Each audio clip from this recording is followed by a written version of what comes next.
السلام علیکم و رحمت الله و برکاته. دوستان عزیز و پادپیستیکان کانال فریاد میدیا، اینک باز رسیدیم به دیدار هم. به واسطه به شما یک قصه ای را نقل میکنم که انشاءالله به شما پسند می آید و از آن ذره هم باشد به خود پند میگیرید. خلاصه گپ را کوتاه کرده قصه را سر میکنم. قصه چنین است: یک روز پسر شامگاهان پدر را برای خوراک خوردن به آشخانه میبرد. هر دو به آشخانه داخل میشوند. پسر خوراک را فرمایش میدهد. خوراک را به آنها می آورند و آنها به خوردن شروع میکنند. تمام افراد در آنجا بوده توجهشان در این دو شخص بود. پدری پسر از بس که ناتوان و پیرانسال بود، خوراک خود را درست خوردن نمی توانست و در لباسهایش می ریزانید و همه افراد در آشخانه نشسته به آنها حقارت‌آمیز نگاه می‌کردند و با گپ‌های دلخراش به آنها سخن می‌گفتند. پسر باشد گپ هیچ یک آنها را گوش نمی‌کرد و پدر خود را می‌خورانید. وقتی که خوراک‌خوری آنها به اتمام رسید، پسر پدرش را برده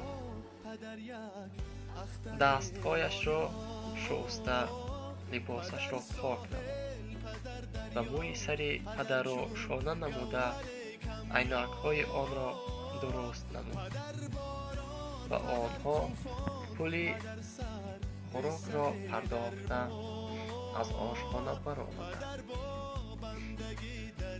مرد از بین این افراد از جای برخاست و گفت: پسر، آیا تو از خود چیزی در اینجا باقی نمانده ای؟ پسر کمی به فکر رفت و گفت: نه، من چیزی از خود در اینجا باقی نمانده ام.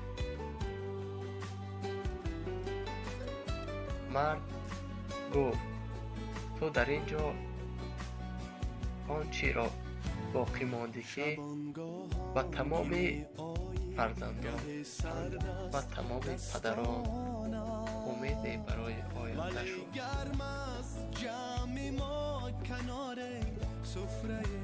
یقینا که درست است که در اینجا رفتار پسر و تمام فرزندان یک درسی شد که باید با پدر چنین مصیبت کرد و چنین حرمت و احترامش را بجا آورد و خدمتش را کرد و برای پدران باشد یک امید در دلشان افروخته شد که شاید در آینده آنها نیز فرزندانشان چنین آنها را نگاه کنند.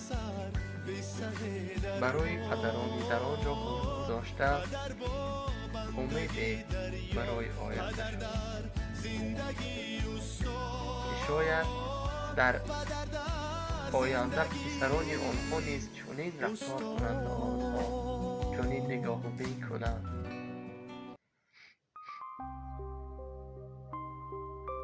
و خداوند میگوید: اگر خواهی که بهشت را به دست آری، این بهشت در نزد شما است. بهشت این پدر و مادر است و به شما گفتنیم چقدر می توانید پدران و مادران خود را احترام نمایید، حرمتشان را بجا آورید و کاری کنید که پدر و مادر شما از شما همیشه راضی باشد.